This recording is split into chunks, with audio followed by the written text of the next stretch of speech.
Yurtimiz yoshlari Ginnes rekordini yangiladi. Ularning orasida tumandoshlarimiz ham bor.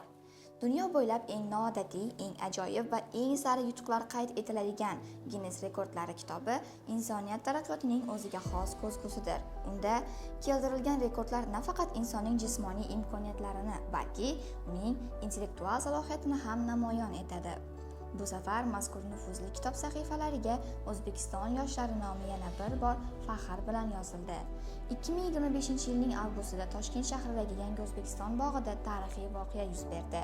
Turli hududlardan kelgan 1946 nafar yosh muhandis bir vaqtning o'zida kichik robotlarni yig'ish bo'yicha Ginnes rekordini yangiladi.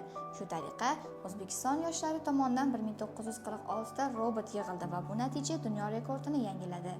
Avvalgi rekord Hindistonga tegishli bo'lib, u yerda bir vaqtning o'zida 1456 ta robot yig'ilgan edi. Endilikda esa ushbu yutuq O'zbekiston yoshlariga nasib etdi. Tadbirga Ginnes rekordlari kitobining bosh hakami Karl Perry-Sever tashrif buyurib, natijani rasmiy ravishda qayd etdi. Bu ulkan bayramda nafaqat poytaxt yoshlari, balki respublikaning turli viloyatlaridan kelgan minglab o'quvchilar, talabalar ham ishtirok etdilar. Rekord o'rnatganlar orasida Zangiota tumani ixtisoslashtirilgan maktabining 2 nafar o'quvchisi ham bor edi. Ular 15 yoshli Najmiddin Alohiddinov va 13 yoshli Abdulaziz Sobirjonovdir. Najmiddin Alohiddinov 9-sinf o'quvchisi bo'lib, bolaligidan turli texnik qurilmalarga qiziqib keladi. Onasining aytishicha, Najmiddinning kichkinaligidan turli qutilardan texnik o'yinchoqlar yasab, o'z ixtirolarini sinab ko'rgan ekan. Bugungi kunda u nafaqat robototexnika bilan shug'ullanmoqda, balki matematika va ingliz tili fanlarini ham qiziqib o'rganib kelmoqda. Mental arifmetika bo'yicha bir necha yildan beri to'garaklarga qatnashib kelayotgan Najmiddin mantiqiy fikrlashini yanada mustahkamlab bormoqda. Ustozlari Marhabo Ibragimova va Fayoz To'ychiyevlar yordamida Najmiddin robototexnika olamiga qadam qo'ydi. Hozirda u viloyat va tuman miqyosidagi ko'plab musobaqalarda faxrli o'rinlarni egallab kelmoqda. Kelajakda esa robototexnika yo'nalishi bo'yicha universitetga kirib, aynan shu sohada yetuk mutaxassis bo'lishni orzu qiladi. Ikkinchi qahramonimiz Abdulaziz Sobirjonov. 13 yoshli bu iqtidorli o'quvchi robototexnikaga qiziqish bilan ko'plab tengdoshlaridan ajralib turadi.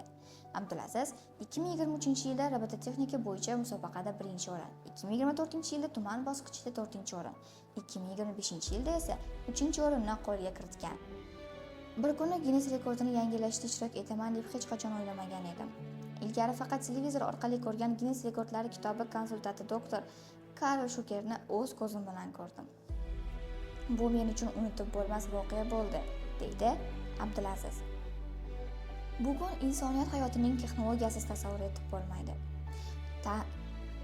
Texnika taraqqiy etgani sari odamlar murakkab vazifalarni bajarishga turli robotlar va dasturlar yordamida keng foydalanmoqda. O'zbekistonda ham robototexnikaga qiziqayotgan yoshlar soni tobora ortib bormoqda. Maktablarda zamonaviy laboratoriyalar tashkil qilinayotgani, turli fan to'garaklari yo'lga qo'yilayotgani yoshlarning iste'dodini yuzaga chiqarishga xizmat qilmoqda. Tumanimiz o'quvchilarining ham bu jarayonda faol ishtirok etayotgani quvonarli hol. O'zbekiston yoshlari o'z bilim va intellektual salohiyati bilan dunyo miqyosida e'tirof etilmoqda. Yangi O'zbekiston bog'ida o'tkazilgan Ginnes rekordi tadbiri esa buning yaqqol isboti bo'ldi. Bir vaqtning o'zida 1946 ta robot yig'ilishini nafaqat rekord, balki yoshlarimizning ilmga, texnologiyaga bo'lgan cheksiz qiziqishining yorqin dalilidir. Bu yutuq shundan dalolat beradiki, O'zbekiston yoshlari global sahnada o'z o'rnini topmoqda. Najmiddin va Abdulaziz kabi iqtidorli o'quvchilar kelajakda nafaqat yurtimiz, balki butun dunyo ilm-fan taraqqiyotiga munosib hissa qo'shishiga ishonchimiz komil.